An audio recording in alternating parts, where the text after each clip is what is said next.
तो ये कहानी शुरू होती है कुरोसु से, जो कि अपने अपार्टमेंट के रूम में अकेला रहता है। उसकी जिंदगी बहुत बोरिंग चल रही है।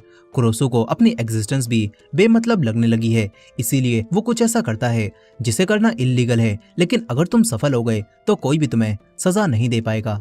खैर, उसका ये प्लान काम नहीं करता और दीवार में एक छोटा सा होल हो जाता है, जिससे उसके अंधेरे से भरे रूम में रोशनी की एक किरण आती है।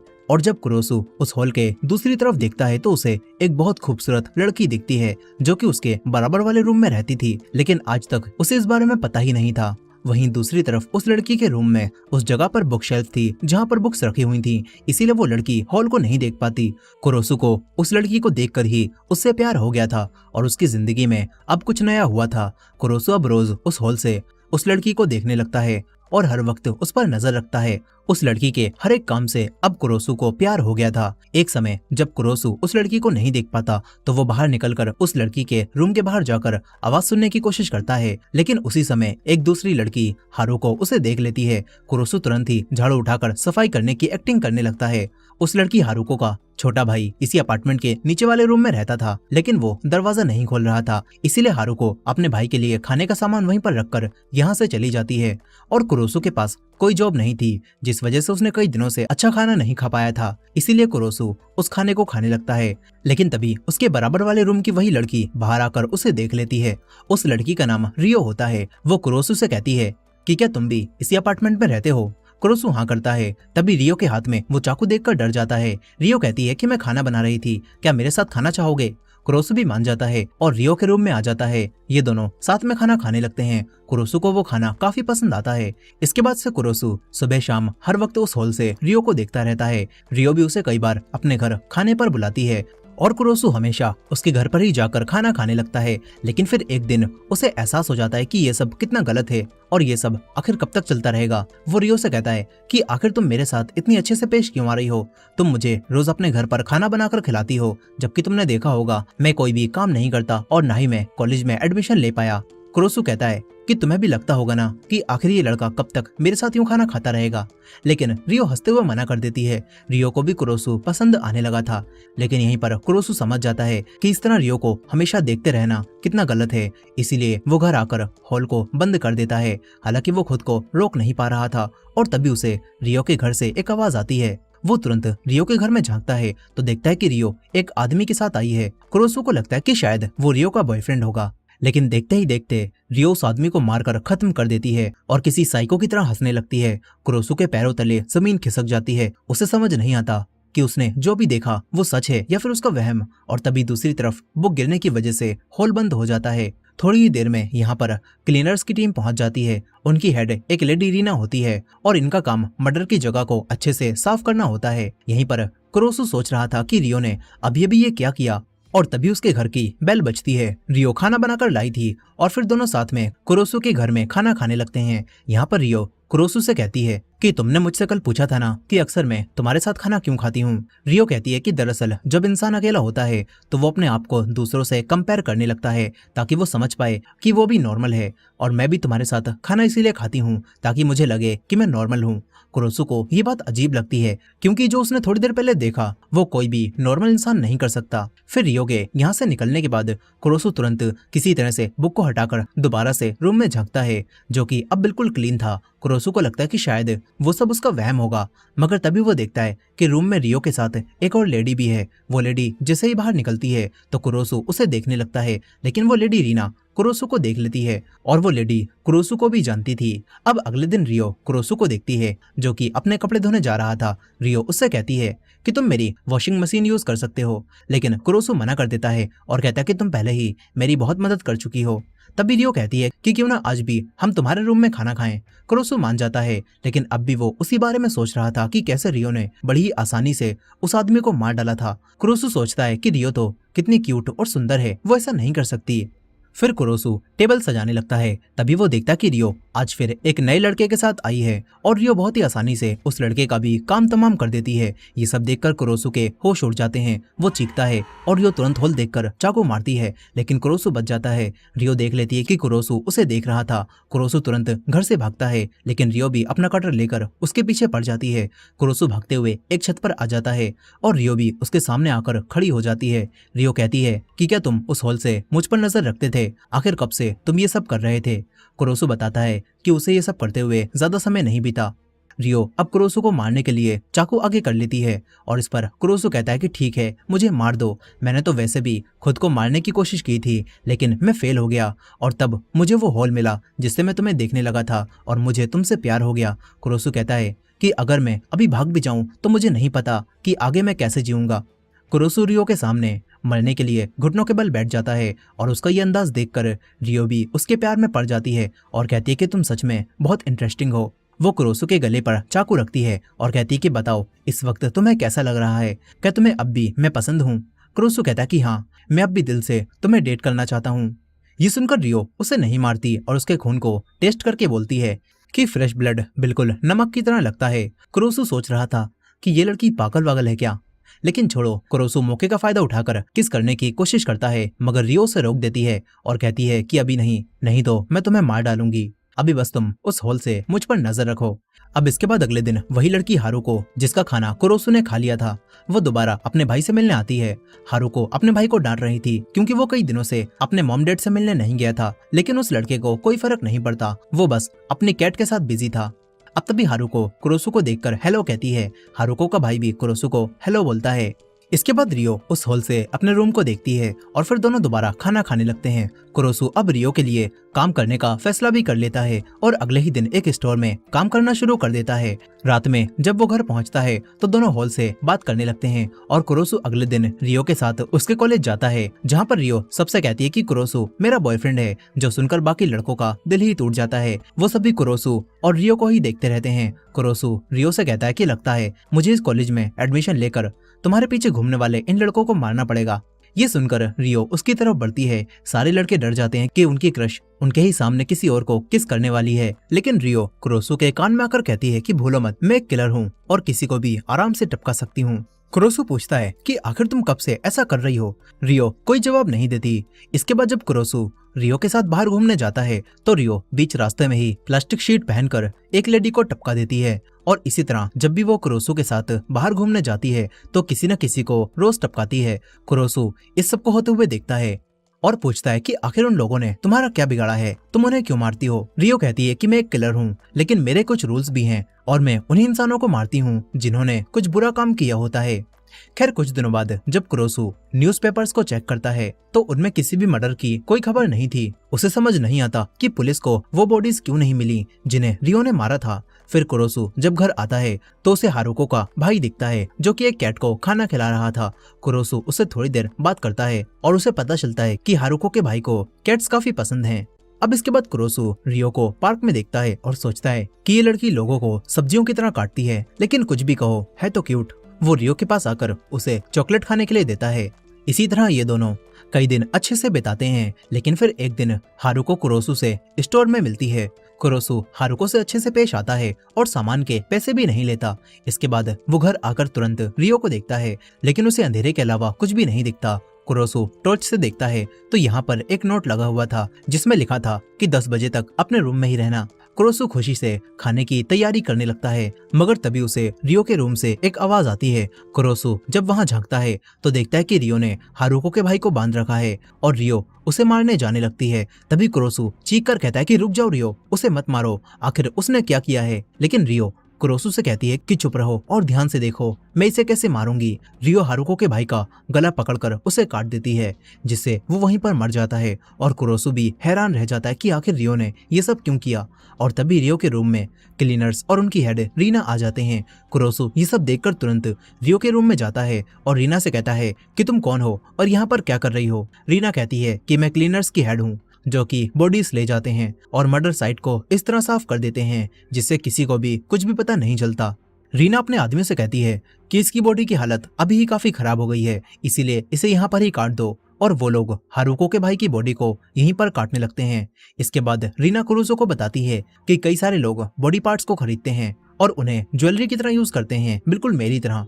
कुरोसु उसकी इयररिंग को देखकर डर जाता है और फिर पूछता है कि वैसे रियो कहाँ पर गई और उसने हारुको के भाई को क्यों मारा। रीना कुरोसु से कहती है कि खुद ही चलकर देख लो।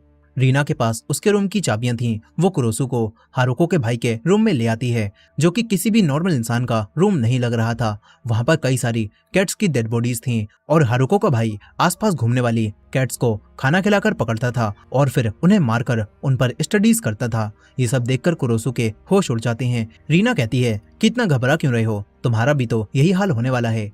रियो किसी से भी ऐसे ही दोस्ती नहीं करती, वो जरूर तुम्हें मार देगी। कुरोसु अब घबराकर अपने रूम में आकर लेट जाता है। यहाँ तक कि जब रियो डोर को नॉक करती है तो तब भी कुरोसु दरवाजा नहीं खोलता। उसकी आंखों के सामने बार बार वही पल आ रहा था जब रियो ने हारुको के भाई को मारा। अब तभी रियो विंडो के जरिए कुरोसु के रूम में आ जाती है और कहती है कि तुम दरवाजा क्यों नहीं खोल रहे। कुरोसु झूठ बोलता है कि मेरी तबीयत खराब है। ये सुनकर रियो उसके पास लेट जाती है और कहती है कि मैं तुम्हारी तबीयत ठीक कर देती हूँ। लेकिन कुरोसु को अब रियो के करीब आने से भी डर लगने लगा था। वो रियो से कहता है कि लोगों को मारना गलत है और इसी वजह से दोनों में बहस हो जाती है और कुरोसु कहता है कि अब मैं ये सब और नहीं देखना चाहता। ये सुनकर रियो तुरंत ही यहाँ से चली जाती है। हालांकि मन ही मन में कुरोसु को अब भी रियो क्यूट लग रही थी। अब अगले दिन स्टोर से वापस आते समय कुरोसु को हारुको दिखती है, जो कि अपने भाई से मिलने आई थी, लेकिन उसे वो यहाँ पर नहीं मिलता। हारुको कुरोसु से बात करती है और पूछती है कि क्या तुमने मेरे भाई को देखा। मुझे नहीं पता वो अपनी यूनिवर्सिटी जा रहा है या फिर नहीं। कुरोसु मना करता है और तभी रियो इन दोनों को साथ में बात करते हुए देख लेती है। हारुको रियो को देखकर उसे हाय बोलती है और बताती है कि मेरा भाई यहीं पर रहता है, मैं उसे देखने आई थी। ये सुनकर रियो उससे कहती है कि चलो मेरे घर खाना खाते हैं, लेकिन कुरोसु तुरंत ही मना कर देता है और कहता है कि नहीं, भूल गई क्या, हमें किसी काम से बाहर जाना है। कुरोसु हारुको से कहता है कि जब तुम्हारा भाई यहाँ पर आएगा तो मैं तुम्हें कॉल कर दूंगा। ये सुनकर हारुको यहाँ से चली जाती है। कुरोसु कहता है कि तुम उसे भी मारने वाली थी ना।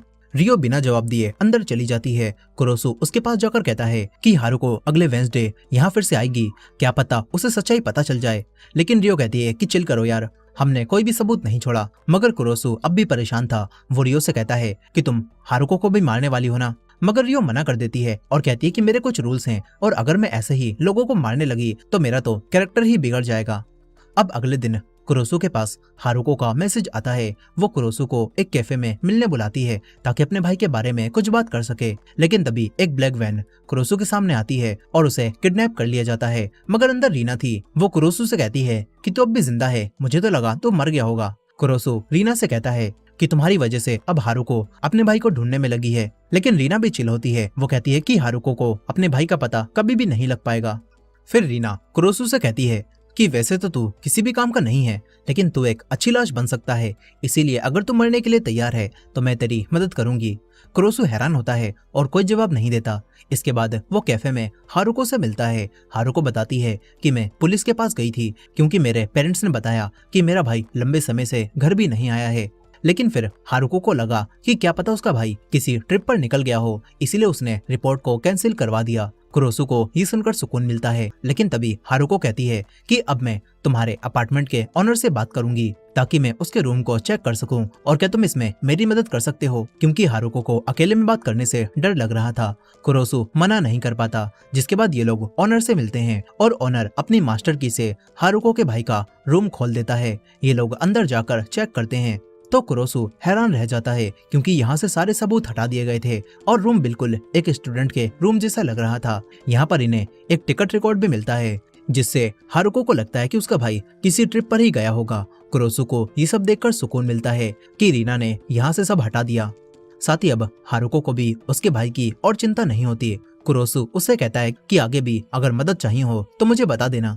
लेकिन हारुको कहती है कि नहीं, अगर मैंने ऐसा किया तो तुम्हारी गर्लफ्रेंड तो मुझ पर भड़क जाएगी। कुरोसु कहता है कि हाँ, हम दोनों डेट तो कर रहे हैं, लेकिन वो बहुत ज्यादा ट्विस्टेड लड़की है, पता नहीं कब क्या कर दे।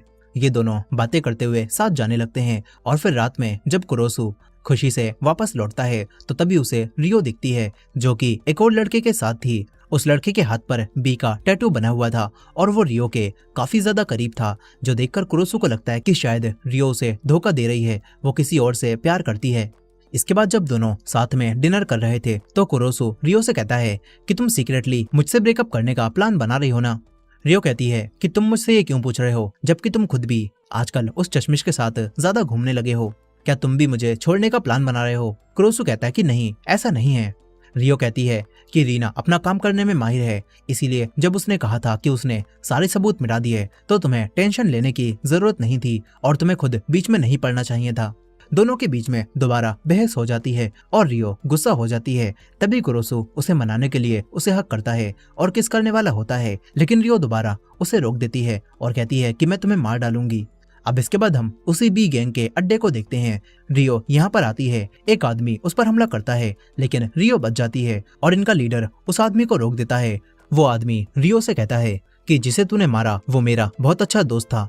दरअसल जिस आदमी के साथ कुरोसु ने रियो को देखा था, रियो ने उस आदमी को भी मार डाला। और जब ये बात इनके लीडर को पता चली थी तो उसने रियो को ऑफर दिया था कि तुम हमारी गैंग में शामिल हो जाओ, लेकिन रियो उसके ऑफर को ठुकरा देती है और जाने लगती है। तभी लीडर कहता है कि कुरोसु जो तुम्हारा नेबर है वो तुम्हारा बॉयफ्रेंड भी है ना, क्या हो अगर मैं उसे निपटा दूं? रियो कोई जवाब नहीं देती।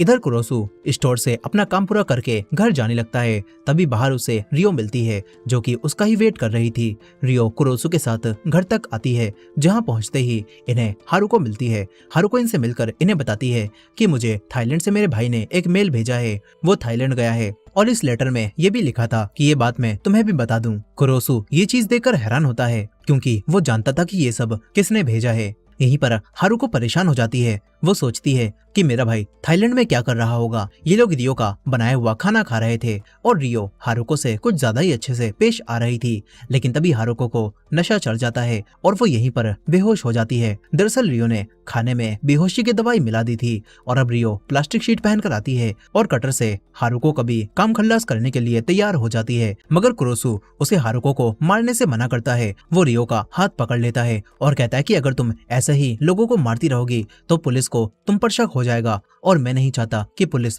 तुम्हें ढूंढकर पकड़ ले। कुरोसु कहता है कि अगर ऐसा नहीं भी हुआ तो भी लोगों को मारना खतरनाक है और मैं नहीं चाहता कि अब तुम और लोगों को मारो।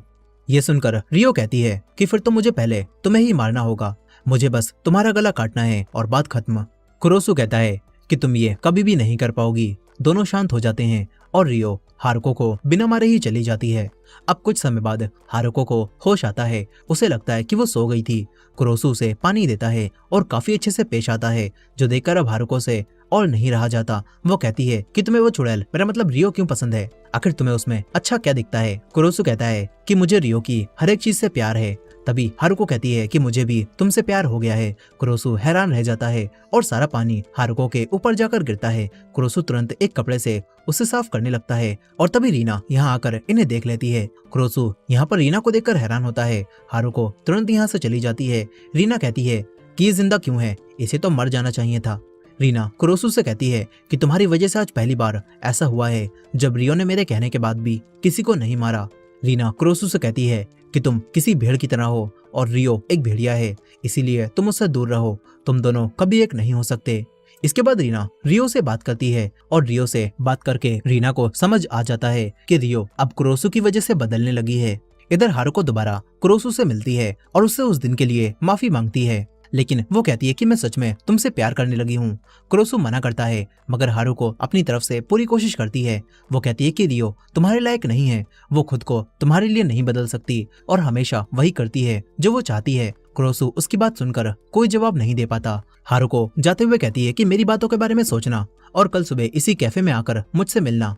ये बोलकर वो चली जाती है। कुरोसु अब उदास घर जा रहा था, तभी ब्लैक वैन दोबारा से आती है और कुरोसु को किडनैप कर लिया जाता है, लेकिन इस बार उसे बी गैंग के लोगों ने किडनैप किया था। उनका लीडर कुरोसु को धमकाता है कि तुम्हें रियो को मनाना होगा ताकि वो हमारे लिए काम करे, नहीं तो हम उसकी रिपोर्ट पुलिस में कर देंगे क्योंकि उसने हमारे एक आदमी को मारा है। कुरोसु लीडर को रिपोर्ट करने से मना करता है और एक आदमी कुरोसु से कहता है कि जाकर रियो को हमारे लिए काम करने के लिए मनाओ। वो कुरोसु के चेहरे पर एक कट मार देता है और कुरोसु जब घर पहुंचता है तो रियो देख लेती है कि उसके चेहरे पर कट लगा हुआ है। वो गुस्से में उन सभी को मारने जाने लगती है, लेकिन कुरोसु उसे रोक देता है और कहता है कि उन्हें मत मारो। रियो कहती है कि अगर मैंने ऐसा नहीं किया तो वो तुम्हें मार डालेंगे।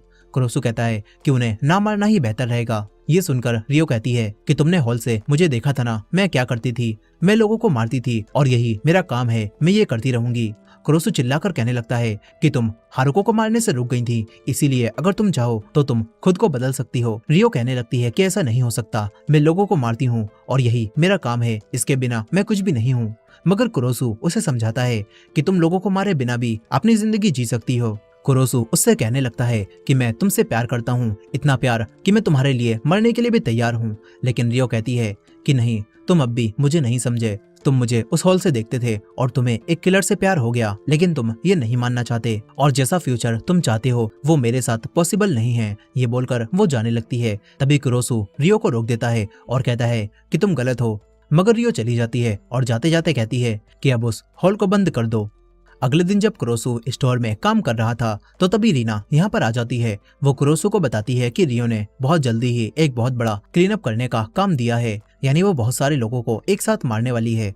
तुम्हें नहीं लगता ये खतरनाक होगा? लेकिन कुरोसु कहता है कि मैं इस सब में कुछ भी नहीं कर सकता। रियो को किलिंग पसंद है और वो लोगों को हमेशा मारती रहेगी। अब इसके बाद जब कुरोसु घर आता है तो उसे रियो के रूम से आवाज आती है। वैसे तो उसने हॉल को ढक दिया था, लेकिन रियो की चिंता करते हुए वो दोबारा उसके रूम में झांकता है और देखता कि रियो ने फिर से किसी को मार डाला है, लेकिन इस बार वो रो रही थी। कुरोसु ये देखकर हैरान होता है क्योंकि जब भी रियो किसी को मारती थी तो वो तो किसी साइको की तरह हंसती थी, लेकिन आज वो रोकर कहीं पर चली जाती है। कुरोसु समझ जाता है कि रियो भी सच में उससे प्यार करने लगी है और वो खुद को बदलना चाहती है। कुरोसु तुरंत भागता हुआ रियो के पीछे जाता है। वहीं पर हारुको कैफे में बैठकर उसका इंतजार कर रही थी। तभी कुरोसु हारुको को कॉल करके बताता है कि वो नहीं आ पाएगा, वो रियो से ही प्यार करता है और भले ही रियो को कुरोसु की जरूरत ना हो, लेकिन कुरोसु को रियो की जरूरत है। इसके बाद वो भागता हुआ उसी बी गैंग के अड्डे पर आ जाता है। वो कहता है कि रियो को और लोगों को मारने पर मजबूर मत करो। कुरोसु अब रियो के लिए इन लोगों से फाइट करने लगता है, लेकिन ये लोग कुरोसु को ही उल्टा मारते हैं और मजे लेने लगते हैं।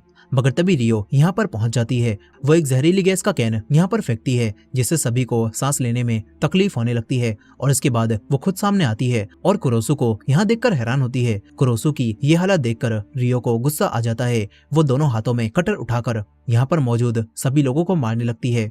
रियो किलिंग में माहिर थी और इतने लोगों को मारना उसके लिए कोई बड़ी बात नहीं थी। देखते ही देखते रियो सभी को मार देती है और आखिर में इनका लीडर तलवार लेकर आता है, लेकिन रियो उसी की तलवार से उसका गला काटकर उसे भी मार देती है।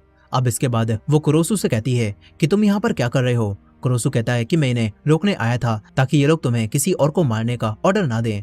मगर रियो बताती है कि मैं किसी के कहने पर मर्डर नहीं करती, मेरे खुद के रूल्स हैं। ये सुनकर कुरोसु कहता है कि फिर अभी तुमने थोड़ी देर पहले किसे मारा था जब तुम रो रही थी? रियो कहती है कि वो इनका ही एक आदमी था, लेकिन मुझे अब किलिंग में मजा नहीं आया था। कुरोसु खुश हो जाता है और कहता है कि क्या अब तुम किलिंग को छोड़ दोगी? रियो फिर से कहती है कि अगर मैंने किलिंग को छोड़ दिया तो मैं वो नहीं रहूंगी जो कि मैं आज हूँ।